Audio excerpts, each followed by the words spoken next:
Jenny back again with another one. How y'all doing? I know this is a little bit hard to see because I wrote some of it in pencil, but I'm going to go through this with you so far as environmental issues that were going on in the unit.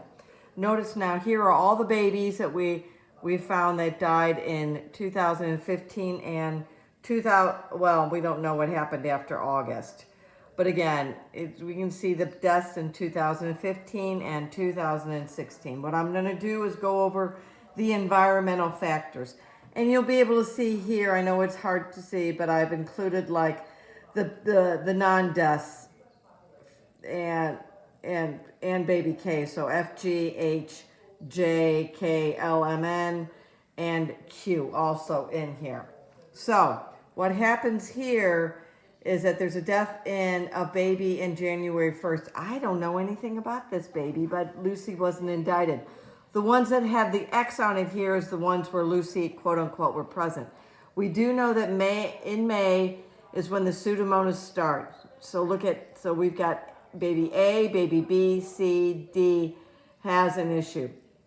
Now, all of a sudden, and this is according to the testimony of the plumber, we do know, and he said not every plumbing issue was put in through. Were more plumbing issues that were not put through whatever that log or whatever he presented. So I am just going with whatever the testimony was. So it looks like right here, around this time here, there was a maternity flood in the labor ward. Again, then we got baby E, another flood, and when I say ward 35, that's the labor ward. Now we have, look at here, in September we have babies F, G, and H. In October, there's block drainage in ward 35, which is the central labor ward, and also a neonatal flood on them. Now we've got baby I and baby J here, and then another unindicted baby. This is when the heavy rainfall starts in northern England. And apparently you got like 2/3 of the amount of rainfall in a matter of 3 months, which would be November, December, and January. Now, Pseudomonas, again, they cultured, is still present.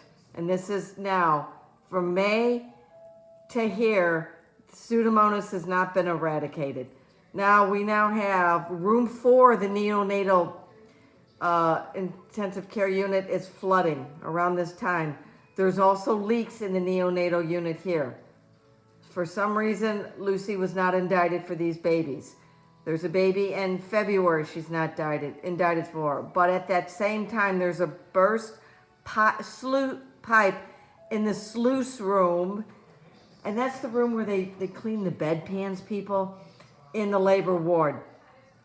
Again, and so we're seeing here around March, there's baby 14, but right after around here, there's L, M, and N. There's a blockage of pipes in room 2 and in the kitchen. Now we have O and P. And again, now, right here, there was apparently another huge, heavy rainfall going on in June and that time in northern England with some really bad flooding. Now we have baby O and P. At that time, there was a nasty flood in the courtyard. Remember, there's a courtyards in the middle of the buildings that people would go out into, and that's where people would go out to what? Smoke. And then there is also, at that same time, there's multiple plumbing issues, and they were just so numerous, I decided not to list them. They were just one after the other, and all of these were in the neonatal intensive care unit. So you cannot tell me that environment did not play a factor in the whole issue. Bye-bye.